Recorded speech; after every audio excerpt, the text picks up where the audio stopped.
Hello everyone, welcome to today's video. இன்றைக்கி இந்த வீடியோவில் என்ன பார்க்க போகிறோம் அப்படின்னா, கனடாவில் பிஆர் வாங்கின உடனே எல்லோரும் எடுத்து வைக்கிற பிக் ஸ்டெப், அந்த ஸ்டெப்பில் என்னென்ன ப்ராப்ளம்ஸ் இருக்குது அப்படிங்கிறத பற்றி தான் டீட்டெயிலாக பார்க்க போகிறோம். ஸோ ஒரு மேபி எ வீக் பேக் வந்து ஒரே நாளில் ஒரு 3 ஃப்ரெண்ட்ஸ் வந்து நான் மீட் பண்ணேன். அங்கங்கே மீட் பண்ணப்போ எல்லோரும் கேட்டது என்ன, ப்ரோ நீங்கள் வீடியோவில் சொல்லியிருந்தீங்க பிஆர் வந்துருச்சுன்னு, அடுத்து என்ன ப்ரோ செட்டில் ஆக போகிறீங்களா, வீடு எதுவும் பார்த்துட்ருக்கீங்களா, எந்த ஏரியாவில் பார்த்துட்ருக்கீங்க, எல்லாம் டீட்டெயிலாக கேட்டாங்க. கேட்கும்போது நான் சொன்னது, ஆமாம் ப்ரோ பார்க்கணும், இப்போ தான் செட்டில் ஆகிருக்கேன், I am working on it அப்படின்னு சொன்னேன். ஸோ அப்போ எனக்கு வந்து சரி ஓகே மார்க்கெட் ரிசர்ச் பண்ணுவோம், என்ன மார்க்கெட் ரிசர்ச் இருக்குது கரண்ட்டாக கனடாவில் அப்படின்னு சொல்லிட்டு மார்க்கெட் ரிசர்ச் பண்ணும்போது நமக்கு வந்து கனடாவில் எவ்வளோ வந்து ஆவரேஜ் ஹோம் ப்ரைஸ் இருக்குது, அதுக்கு நம்ம எவ்வளோ ஏர்ன் பண்ணணும், டவுன் பேமெண்ட் எவ்வளோ பண்ணணும், இதை பற்றியெல்லாம் கம்ப்ளீட் ரிசர்ச் பண்ணி வச்சுருக்கேன். அதை தான் இன்றைக்கி வந்து வீடியோவில் உங்ககிட்ட சொல்ல போகிறேன். ப்ளஸ் கனடாவில் கரண்ட்டாக வந்து இந்த கவர்மெண்ட் வந்து ரேப்பிட் ஹவுசிங் சொல்லிட்டு என்னென்னலாம் வந்து பண்ணுறாங்க, அது எப்படியெல்லாம் நம்மளை அஃபெக்ட் பண்ணுது அப்படிங்கிறதையும் பார்க்க போகிறோம். ஸோ வாங்க வீடியோக்குள்ளே போகலாம். ஸோ ஃபஸ்ட்டு என்ன அப்படின்னு பார்த்தீங்கன்னா, இது கனடாவில் வந்து பார்த்திங்கன்னா ஈச் ப்ராவின்ஸில் உள்ள முக்கியமான சிட்டிஸில் ஹவுசிங் ப்ரைஸ் எவ்வளோ அப்படிங்கிறத பார்ப்போம். ஆவரேஜ் ஹவுசிங் ப்ரைஸ் நான் என்ன சொல்கிறேன்னா, இந்த வீடெல்லாம் சேல் ஆகுது இல்லையா, அந்த ரிப்போர்ட்டில் ஆவரேஜ் மீடியன் ஹவுசிங் ப்ரைஸ் அதுதான் வந்து சொல்ல வந்தது. ஸோ இருக்கிறதுலே ரொம்ப ஹையஸ்ட் எங்கே அப்படின்னா வேன்கூவரில் தான். நம்ம எல்லாருக்குமே தெரியும், வேன்கூவரில் வந்து 1 மில்லியன் இருந்தால் தான் ஒரு சின்ன காண்டோவே வாங்க முடியும், அவ்வளோ costly Vancouver. So multiple reason அதுக்கு இருக்குது. ஏன்னா அங்கே வந்து டெம்பரேச்சர் வந்து ரொம்ப பேடாக இருக்காது, ஓகே ரெய்னியாக இருக்கும், பட் ஸ்னோ வந்து கொஞ்சம் கம்மியாக இருக்கும். நிறைய பேர் வந்து வேன்கூவரில் அந்த ரீசனுக்காக இருப்பாங்க. இன்னொன்று பெரிய மெட்ரோ சிட்டி, ஜாப் ஆப்பர்ச்சுனிட்டிஸ் ரொம்ப ரொம்ப அதிகம், ப்ளஸ் பக்கத்துலேயே பீச்சஸ் இருக்குது, கொஞ்சம் தூரம் போனால் நேச்சுரல் ரிசோர்ஸஸ் எல்லாமே இருக்குது. So British Columbia is very beautiful province, agree. But வேன்கூவரில் வந்து பார்த்திங்கன்னா ஆவரேஜ் ஹவுசிங் ப்ரைஸ் நீங்கள் ஒரு வீடு வாங்கணுன்னாவே 1.3 மில்லியன் வேணும், 1.35 மில்லியன், நாட் 1.3 மில்லியன். ஸோ அதுதான் average house selling price. So 1.35 million வேன்கூவரில். அடுத்து பார்த்தீங்கன்னா கேல்கரி. ஸோ நம்ம நிறைய பேர் வந்து ஒரு 2 வருஷத்துக்கு முன்னாடி கேல்கரியில் இருந்ததுக்கும் இப்போ யாராவது ஒருத்தவங்க கோவிட்க்கு முன்னாடி கேல்கரியில் வீடு வாங்கியிருந்தீங்க அப்படின்னா கண்டிப்பாக அவங்க ப்ரைஸ் எல்லாம் டபுள் ஆகிருக்கும். ஏன்னா நான் இதுக்கு முன்னாடியே கனடா வர பிளான் பண்ணேன், அப்போல்லாம் நிறைய ரிசர்ச் பண்ணியிருக்கேன். கேல்கரியில் 285 தான் அப்போ வந்து ஆவரேஜ் ப்ரைஸ் இருந்துச்சு. இன்றைக்கி பார்த்தீங்கன்னா 623 ஆவரேஜ் ப்ரைஸ். எட்மண்டனில் 200 210 அப்படி தான் இருந்துச்சு ஆவரேஜ் ப்ரைஸ். இன்றைக்கெலாம் எட்மண்டன் வந்து 438 ஆவரேஜ் ப்ரைஸ். வினிபெக் பார்த்தீங்கன்னா அடுத்து பார்த்தீங்கன்னா 407. ஸோ அரௌண்ட் 400Kன்னு வச்சுக்கோங்களேன். அப்படியே வந்து கீழே வந்து நம்ம இதில் ஆண்டாரியோவில் இருக்க ஒரு 4 சிட்டி பார்த்தோன்னா, ஹாமில்டனில் 830K, லண்டனில் 671K, டொரண்டோவில் 1.1 மில்லியன், அட்டாவாவில் வந்து 686, மான்ட்ரியலில் பார்த்தீங்கன்னா 615K. ஓகே, இதெல்லாம் தான் வந்து ஒரு பிக் சிட்டிஸில் இருக்க ஹவுசிங் ப்ரைஸஸ். என்ன அப்படின்னா, நான் எல்லோரும் நினைக்கலாம், நான் ஏன் மான்ட்ரியல் இதெல்லாம் இருக்க போகிறேன்னா ஹாலிஃபேக்ஸ்லேயோ இல்லை அந்த மாதிரி சிட்டிஸில் இருந்துருவேன் அப்படின்னு நீங்கள் நினைக்கலாம். ஸோ நோவாஸ்கோஷியாவோட ஆவரேஜ் ஹவுஸ் சோல்டு ப்ரைஸ் நோவாஸ்கோஷியாவில் சொல்கிறேன், நான் வந்து ஹாலிஃபேக்ஸில் சொல்லலை, ஹோல் நோவாஸ்கோஷியாவில் சொல்கிறேன். ஆவரேஜாக 460Kக்கு சேல் ஆகுது நோவாஸ்கோஷியாலே. நான் ஏன் நோவாஸ்கோஷியா நான் வந்து இதுவாலாம் சொல்லலை, எண்ட் ஆஃப் கனடா. ஸோ அடுத்து பார்த்தீங்கன்னா நியூ ஃபவுண்ட் அண்ட் லேபரடோர் இருக்குது, ஐ அக்ரி, பட் லேண்டில் எண்ட் ஆஃப் கனடா அப்படின்னு சொல்லலாம். ஸோ அதில் பார்த்தீங்கன்னா 460K வந்து ஆவரேஜ் ப்ரைஸ்க்கு சேல் ஆகிருக்கு. என்ன ஹவுஸ், அது ஒரு நல்ல வீடுன்னு எடுத்து பார்த்தாவே லிஸ்டிங் ப்ரைஸே 485 500 தான் இருக்குது. 500க்கு மேலே அது பிட்டிங் வேறு பண்ணுவாங்க. ஸோ கரண்ட்டாக ஹாலிஃபேக்ஸில் செட்டில் ஆக நிறைய பேர் வந்து பார்த்துட்ருக்காங்க. அப்படிங்கும்போது பிட்டிங் கண்டிப்பாக இன்க்ரீஸ் ஆகும். நம்ம நினைக்கிற மாதிரி வீடு கிடைக்குமா அப்படிங்கிறது டவுட்டு. ஓகே ப்ரோ, நீங்கள் வந்து நியூ ஹவுசிங் வந்து புக் பண்ணலாமே. இப்போ நிறைய பேர் என்ன பண்ணுவாங்க, நம்ம நினச்ச மாதிரி வீடு கிடைக்கலனா புதுசாக பில்ட் பண்ணுற கம்யூனிட்டியில் போய் ஸ்டார்டிங்லேயே டவுன் பேமெண்ட் கொடுத்து ஒரு வீடை பிளாக் பண்ணிவிட்டு அது அப்படியே அதில் பிட்டிங்லாம் கிடையாது, என்ன ப்ரைஸ் லாக் பண்ணுறாங்களோ அந்த ப்ரைஸோட லாக் ஆகிடும். அந்த மாதிரி வந்து போய் வாங்குவாங்க. அப்படி பார்க்கலாம் அப்படின்னா ஹாலிஃபேக்ஸில் சிங்கிள் ஃபேமிலி ஹோமே பில்ட் பண்ணுறதில்ல. ஏன் இந்த கவர்மெண்ட் வந்து இப்படி பண்ணுறாங்க அப்படின்னு பார்த்தீங்கன்னா, இந்த ரேப்பிட் ஹவுசிங் கான்செப்ட் கொண்டு வந்தாங்க இல்லையா? இங்கே வந்து இது ஹோம்லெஸ்னஸ் நிறைய இருக்குது, ஹவுசிங் ஷார்ட்டேஜஸ் இருக்குது, ரேப்பிட் ஹவுசிங் கொண்டு வரோம், நான் நிறைய யூனிட்ஸ் வந்து பில்ட் பண்ண போகிறோம். அண்ட் இதெல்லாம் வந்து இதை ஹெல்ப் பண்ணுதா? ரியலாகவே ஹெல்ப் பண்ணுதா? நம்ம வந்து கரண்ட் இந்த ஹோம்லெஸ்னஸில் இருக்கவங்களுக்கு இல்லை மற்றவங்களாம் ஹெல்ப் பண்ணுதா அப்படின்னா கண்டிப்பாக கிடையாது. ஏன் அப்படி சொல்கிறேன் அப்படின்னா, ஹாலிஃபேக்ஸில் நிறைய பேர் வந்து டொரண்டோலேருந்து ஹாலிஃபேக்ஸ்லாம் வரப்போகிறேன் அப்படின்னு சொல்கிறவங்க எல்லாருக்கும் இது ரொம்ப ரொம்ப முக்கியம். 2.8K for 2 bed 2 bath. Almost it's reaching Toronto Mississauga ரேட்டுக்கு தான் போயிட்டுருக்கு. In additional you have to pay additional tax for Halifax, living in Halifax. So அப்படிங்கும் போது 2.8K வந்து ஒரு 2 bed 2 bath கொடுத்துட்டு, இப்போ 2 பேருமே ஒர்க் பண்ணுறோன்னு வச்சுக்கோங்களேன். இப்போ 2 பேரும் ஒர்க் பண்ணுறோம், ஒரு 12K வாங்குறோன்னு வச்சுக்கோங்க, இன்க்ளூடிங் போத் ஆஃப் பீப்புள். ஒரு ஆவரேஜ் இன்கம் வந்து 130K ஃபேமிலி இன்கம்னு வச்சுக்கோங்க. ஒரு 130K 140K ஒரு ஃபேமிலி இன்கம் இருக்குது அப்படின்னா, மாதம் வந்து பார்த்திங்கன்னா ஒரு 12,000 அவங்களோட சேலரியாக இருக்கும். 12,000ல் டேக்ஸு 40% டேக்ஸ் எடுத்துருங்க. ஸோ அப்படிங்கும் போது 8K தான் கைக்கு வரும். 8Kல வந்து 3K வந்து நீங்கள் லிவிங் எக்ஸ்பென்ஸ்க்கே போட்டாகணும். லிவிங் எக்ஸ்பென்ஸ்க்கு 3K போட்டிங்க அப்படின்னா மற்ற எக்ஸ்பென்ஸ் இருக்குது, இன்சூரன்ஸ் எல்லாத்தையும் நீங்கள் end of the day calculate பண்ணிங்கன்னா கனடாவில் ஹாப்பியாக வாழலாம். பட் இந்த டவுன் பேமெண்ட்டுக்கு நீங்கள் எடுக்கணும். அதை பற்றி தான் இப்போ வரப்போகிறேன். ஸோ இந்த கவர்மெண்ட் என்ன பண்ணுது அப்படின்னு பார்த்தீங்கன்னா, இது மாதிரி ரேப்பிட் ஹவுசிங் பண்ணுறேன்னு சொல்லிட்டு திருமண எல்லா பக்கமும் வந்து அப்பார்ட்மெண்ட்ஸாக வந்து பில்ட் பண்ணி, இல்லை அப்பார்ட்மெண்ட்ஸ் மாதிரி காண்டோமினியம் பில்ட் பண்ணி இண்டிவிஜுவல் பர்சனுக்கு சேல் பண்ணுறது. இதுதான் போயிட்டுருக்கு சிட்டியில். நான் சிட்டியில் இடம் இல்லை அப்படின்னு நீங்கள் சொன்னால், சிட்டிக்கு வெளியில் எவ்வளோ இடம் இருக்குது. இப்போ நான் இங்கே இருக்கேன், நான் இருக்க ஏரியாலேயே பக்கத்தில் அவ்வளோ யூஸ் பண்ணாத கவர்மெண்ட் இடம் இருக்குது. அதெல்லாம் வந்து இவங்க வந்து HRM முனிசிபாலிட்டி எடுத்து பில்ட் பண்ணலாம். பட் அந்த பிளான்லாம் இங்கே கொடுக்கறதே இல்லை. நியூ கன்ஸ்ட்ரக்ஷன்லாம் ஏர்போர்ட்டை தாண்டி அந்த பக்கம் இருக்குது. ஸோ நீங்கள் ஹாலிஃபேக்ஸில் ஒர்க் பண்ணணும், டெய்லி ஆஃபீஸ் வரணும் அப்படிங்கிற சுச்சுவேஷனில் நீங்கள் அங்கே வீடு வாங்கிட்டு, இல்லை டோட்டலாக அதர் சைடு லூனன்பர்க் போகிற சைடில் அங்கே தான் வந்து நியூ கம்யூனிட்டிஸ் நிறைய பில்ட் பண்ணிகிட்டு இருக்காங்க. பெட்ஃபோர்டில் ஒரு 1-2 கம்யூனிட்டிஸ் இருக்குது, நான் இல்லைன்னு சொல்ல. பட் ப்ரைஸ் எல்லாம் எக்ஸ்ட்ரீமாக இருக்குது, மில்லியன்ஸில் போகுது. ஒரு மில்லியன்ஸில் போய் இப்போ நம்ம ஃபஸ்ட்டு ஸ்டெப்பு யாரும் வந்து வைக்க மாட்டாங்க. அப்படிங்கும் போது நீங்கள் வீடு எல்லாமே பார்த்தீங்கன்னா அவுட்டரில் தான் வந்து நிறைய நியூ கன்ஸ்ட்ரக்ஷன் ஹவுஸ் பில்ட் பண்ணிகிட்டு இருக்காங்க.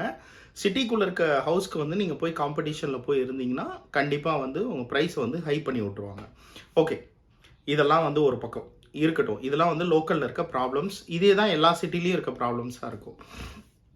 ஸோ கார்ப்பரேட்ஸ்க்கு தான் வந்து இந்த கவர்மெண்ட் ஹெல்ப் பண்ணி நீங்கள் வந்து பில்டிங்காக கட்டிக்கோங்க. ஒவ்வொரு 2 bed 2 bathக்கும் 2,800 வாங்கிக்கோங்க. ஸோ வாங்கிட்டு நீங்கள் வந்து 2-3 இயரில் உங்கள் கடனை வந்து நீங்கள் அடைச்சிட்டு போயிடுங்க. அதுதான் வந்து இவங்க கார்ப்பரேட் கொடுக்குற task. At end of the day you get your money, pay to corporate will pay tax, you pay tax, finally கவர்மெண்ட்க்கு வெல்த்தியாக இருக்கும். இதுதான் வந்து இந்த ஊரோட கான்செப்ட். அதை ஒரு பக்கம் வச்சிடலாம். ஓகே, இப்போ மார்கேஜ் பற்றி வருவோம். மார்கேஜ் இப்போ என்னென்னா, டவுன் பேமெண்ட் வந்து அதாவது நீங்கள் ஒரு ஃபினான்ஷியல் அட்வைசர்கிட்ட போய் நீங்கள் கேட்டிங்கனாலும் இதான் சொல்லுவாங்க. நான் வந்து ஃபினான்ஷியல் அட்வைஸாக கொடுக்கல, பட் எனக்கு தெரிஞ்ச விஷயத்த சொல்கிறேன். ஒரு டவுன் பேமெண்ட் வேணும்னா ஒரு 20% டவுன் பே பண்ணணும்.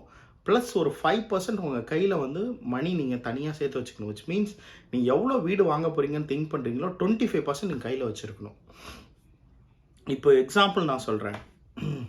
இப்போ வந்து ஹாலிஃபேக்ஸில் ஒரு 500Kக்கு ஒரு வீடு வாங்குறீங்க அப்படின்னு பிளான் பண்ணியிருக்கீங்க அப்படின்னா, நீங்கள் 500Kக்கு கிட்டத்தட்ட வந்து 125K நீங்கள் கையில் வச்சுருக்கணும். 125K கையில் வச்சுருந்தா மட்டும்தான் நீங்கள் வீடு பார்க்க ஆரம்பிக்கணும். ஸோ அந்த 125K நீங்கள் கையில் வந்து சேர்க்கறதுக்கு it will take some time, I agree. இல்லை ஊரில் இருக்க ப்ராப்பர்ட்டியை சேல் பண்ணுறதுனா அது உங்களோட இஷ்டம். நிறைய பேர் அது பண்ணுறாங்க. பண்ணிவிட்டு மணியை வந்து நீங்கள் இந்தியாவுக்கு மணி அனுப்புகிறீங்களா, நான் வந்து கூகுள் கன்வர்ஷன் ரேட் கொடுக்குறேன், எனக்கு வந்து கேட் அமுச்சு விட்ருங்க அப்படின்னு சொல்ல நிறைய பேர் கன்வெர்ட் பண்ணுறாங்க. I agree. பட் அதுக்கெலாம் கொஞ்சம் டைம் ஆகும்னு வச்சுக்கோங்களேன். ஓகே, இப்போ என்ன அப்படின்னா 20% + 5%. ஏன் அந்த 5% சொல்கிறேன் அப்படின்னா, எப்போவுமே ஒரு வீடு வாங்கும்போது நீங்கள் யூஸ் பண்ண வீடுன்னு நீங்கள் உள்ளே போகிறீங்க அப்படின்னா ஒரு 5% தனியாக வச்சுக்கணும். ஏன்னா வீட்டில் ஹவுசிங் இருக்கலாம், ஆனால் புவர் ஹவுசிங் இருக்கக்கூடாது. ஏன் நான் இதை சொல்ல வரேன் அப்படின்னா, மெயின்டெனன்ஸ் கரெக்டாக இருக்கணும். ஸோ நீங்கள் உள்ளே போன உடனே எனிதிங் கேன் ஹேப்பன். உங்களுக்கு வந்து ஏதாவது ஒரு சின்ன டேமேஜ் இருந்துச்சுன்னா சிம்பிளாக நீங்கள் கான்ட்ராக்டரை கால் பண்ணிங்கன்னா 2000 பில்லை போட்டு போயிடுவாங்க. ஓகேங்களா? ஒரு ப்ளம்பிங் ஒர்க் இருக்குது, கூப்பிட்டிங்கன்னா வருவாங்க, ஃபுல்லாக உடச்சி எடுத்து இது பண்ணுவாங்க. அப்படி தான் பண்ண முடியும். ஸோ பண்ணிவிட்டு உங்களுக்கு வந்து ஒரு 2K 3K போட்டுருவாங்க பில்லு. ஸோ இதெல்லாம் நீங்கள் பே பண்ணணும் அப்படின்னா கண்டிப்பாக வந்து ஒரு 5% மணி நீங்கள் வந்து தனியாக எடுத்து வச்சுக்கணும் உங்களோட அந்த இதுக்கு. ஸோ இதனால தான் சொன்னால் 125K இருக்கணும். 500K வீடு நீங்கள் பிளான் பண்ணுறீங்க அப்படின்னா. ஓகே, நீங்கள் கேட்கலாம், ப்ரோ நிறைய பேர் வந்து 5% வச்சு தான் வந்து 5% டவுன் பேமெண்ட் வச்சு தான் நிறைய பேர் வீடு வாங்குறாங்க. 5% வாங்குறாங்க. அதில் நிறைய ஹிடன் டேர்ம்ஸ் அண்ட் கண்டிஷன்ஸ் இருக்குது. நீங்கள் வந்து ஒரு ஃபினான்ஷியல் அட்வைசர்கிட்ட போகும்போது இல்லை 5% வச்சு மார்கேஜ் வந்து ப்ராசஸ் பண்ணிடலாம் அப்படின்னு சொல்கிறாங்க அப்படின்னா 5%க்கும் 20% டவுன் பேமெண்ட்டுக்கும் என்ன டிஃப்ரென்ஸ்னு கேளுங்க, புரிஞ்சிடும் உங்களுக்கு. என்ன அப்படின்னா 5% வச்சு மார்கேஜ் கொடுக்குறான்னு வச்சுக்கோங்களேன். இப்போ ஒரு சின்ன எக்ஸாம்பிள் எடுத்துக்கலாம்.